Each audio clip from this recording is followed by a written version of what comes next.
Welcome to the Vine Resources podcast show. Welcome to another edition of the Vine Resources podcast show. I'm absolutely delighted this afternoon to have with me on the line Dagmar Schuller. Dagmar, thank you so much for joining me. Thank you for asking me to join you.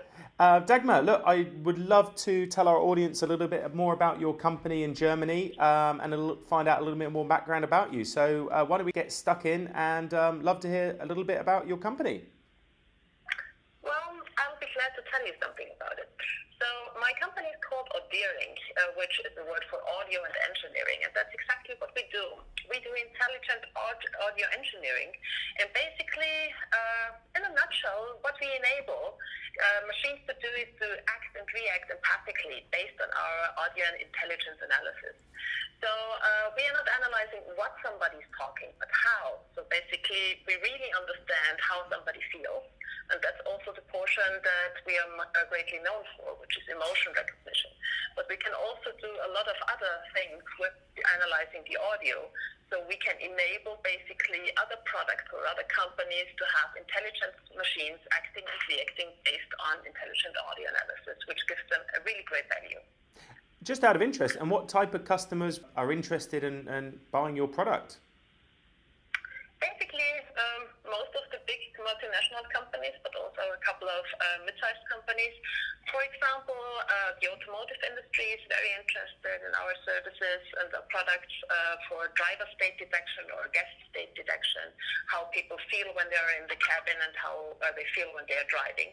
Or, for example, also emotion recognition and feeling and stress level recognition in call centers or any customer-centric related services. Also for market research, product and brand testing, or for media, so you can basically evaluate how people feel and what people do. And another very big part that we are actually providing is an acoustic scene analysis, where we can basically make you feel and make you hear how certain places listen or how certain places are from an acoustic perspective, which opens up a big room of possibilities for companies, for example, device manufacturers with this type of intelligence added to enable their devices to basically comply to the sounds and denoise or enhance sounds that are good or that are bad for the certain people. So basically, anything that makes a big value out of audio analysis, that's what we do. Fantastic. Well, look, thanks for giving us that introduction. And I know there's about 16 of you in the organisation, and I think you're about 25, 30 miles from Munich, aren't you? Is that correct? Yes. Fantastic. Yes, that's correct. We're actually in the cool business innovation area in the so-called Five Lake area in Bavaria, which is also very scenic because there are 5 lakes around, so also a very good area for recreation. And it's lovely to visit us, so anytime, come over and enjoy some time with us. Thank you, Dagmar. What a typical day looks like for you as the CEO of the company? So a typical day of mine actually starts out quite early, as also a mother of 2, where I have to prepare the children for school. But then I actually am so lucky that I can jump on my bicycle on a nice day and go to the office, which is not too far away, which I enjoy already. Fantastic. And try to basically be creative from the first minute that I'm in. So when I'm coming in, basically I have first talks with my people, have to check how they are and where they are. We make short recaps of projects, where their status is and where they stand and whether they face certain challenges. And then we'll try to basically structure and prioritize which things we do first. And have a very close relationship directly with the technical people, because I always say I'm the most untechy person in the company. So for me, it's always very vital to understand what they're actually doing. But I completely agree. As soon as it comes to those really big numbers of Greek signs on our whiteboards, I have to tell them, oh, please stop, because that's not what I understand anymore. But basically, we are trying to work together and not limit ourselves, and that's what my typical workday looks like. So from the very first recap in the morning, we're trying to structure and trying to focus and prioritize certain things until actually whenever it deems to end. And a day doesn't end certainly at 6 o'clock or so, where everybody drops the pencil and goes home. No, we are very result-focused people. So if we are recognizing that there's a certain drive and that we want to finish certain things, or we impose a 24-hour challenge on ourselves, which we regularly do, we are going for it. And that also means, of course, that the CEO is going for this as the first person. I love that 24-hour challenge. That sounds fantastic. And I think, as you just said there, leading by example is a great way to take the team and take the troops, as it were, to get that success. From your career so far, can you name a person that's perhaps had tremendous impact on you as a leader? Maybe someone who's even been a mentor to you? Well, actually, unfortunately, the person that has been a leader to me has not been living at the time when I'm living. So I'm actually a big fan of the Greek philosopher Aristotle. Okay. Because I think, in my opinion, he's made some very vital statements that I try to implement in my day-to-day business life.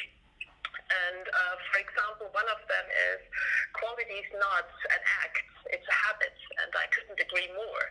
And the second one that I always try to do and live is pleasure in the job puts perfection in the work. So for me and also for my team, it is always very important that we like what we do, that we are really engaged with what we do, and that we really think it's moving not only ourselves forward, but the products moving our clients forward, or even society forward, if we're thinking about health projects. And especially in that area, for example, we are doing a robot for autistic children that teaches them how to understand and also act emotionally.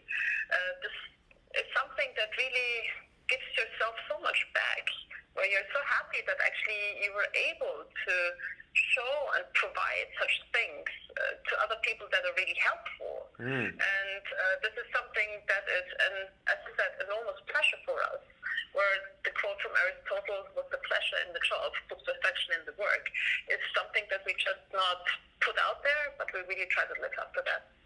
Do you know what? That's fantastic to hear. And you led that so well into what I was going to talk about next, which exactly, and you brought it up there, was around employee engagement. And I believe, of course, that's critical to any success of the success of any business. What do you do from the top to keep your employees engaged in what you're doing? Well, basically, I think there are three main aspects. The very first one is that I try to offer an extremely good working climate. So that people really like to come in every day, that they enjoy being in a team that is very much forward-thinking. The second is that I really try to make the work very interesting to them, and that they really feel that they can contribute to a bigger thing than just putting in some code lines that nobody else will care about. So what I try to do is to make them really understand what impact each of them actually has on the outcome of the result and also on the product, and to make them feel the value that they are actually creating. I think that is really important. And the third part, it's also an important one, is called sofocracy. You will ask probably what this is, but we have a couple of people here that are really very much into sweets and nice stuff, and for me it's very important that they're happy, so I try to keep always our stock of nice sweets and chocolates very high, so everybody is just happy that everything is there, what they really like. Fantastic, that's good. Look, I'll have to send you one of our sweet jars down from London now, so your team can try them out. What do you think is perhaps the biggest challenge that's facing leaders today, in your opinion? I think the biggest challenge is a cultural one, and one of basically trust. I think one of the biggest changes in our current business life situations is that you're not able, sooner or later, to keep this typical 9-to-5 jobs where everybody is coming in, sitting at the desk and going home, and maybe doing something or maybe not. Our work is going to be predominantly very talent-based, and it actually shouldn't matter where the talent sits or where the talent is, as long as the talent identifies him or herself with the culture, with the company, with the product, and with what they are doing. Yes. So basically, what I think is that we have to establish much more trust in the people, that they are disciplined and that they can actually contribute even if they are not always present at the company, and that we have to allow ourselves not to limit the times when they appear. But if somebody has a different biorhythm and is still very result oriented, I have to allow to work this person that this person works in a different time set, maybe, in order to achieve the best goals that we can get. And to interpret all those different type of individualized necessities and talents, I think this is one of the biggest challenges where leaders have to open up with regards to their mind, with regards to their thinking of how to actually achieve most of the things with this different type of talent groups. Do you know what? I think that's a really good point. And if I think about the customers that we speak to on a daily basis, I can see that in the marketplace. And, you know, if you put that kind of comment out on LinkedIn, you get thousands of candidates who would completely agree with you. And I think that companies need to adapt in the marketplace to attract the best talent. What's the best piece of business advice that you've ever received? Well, actually, I've received this business advice about 20 years ago from a very successful founder who is now a multi-billionaire. He's actually coming from the very close, small city like I am, from Austria. It's just like 800 people. He told me one sentence when we met. He said, well, girl, if you want to do something in business, always do something that you really like and that you really enjoy, because if you found that one, you'll actually do it better than everybody else. And that's exactly the thing. If you do not enjoy what you want to do or what you're doing in your business life, you'll never be good at it. And that's the best advice that he could give me. Fantastic. Wasn't Arnold Schwarzenegger, was it? No, it was Frank Stronach from Magna. You know, you've obviously brought new people into the organisation and built up a culture of that business. How do you help a new employee understand the culture of your company? Basically, we let him or her try out things. So the very first time that people are onboarding with us, they usually get a project that is not client-focused, but that is rather research-focused, that gives them or provides them with all angles of what we are doing, so that they can try out and that they can start thinking, because that's very important for me, that they don't do things that they are only told to do, like step by step. That's just one part of the business, but that they really start using their head and really think and try to be creative and enjoy what they are doing. So I try to have all new employees do a little research project on their own, just to get engagement with what we are doing, whether this is, for example, putting our emotion recognition software on a Lego robot, or whether this is basically any type of other research where we are just checking, okay, how funny are YouTube videos?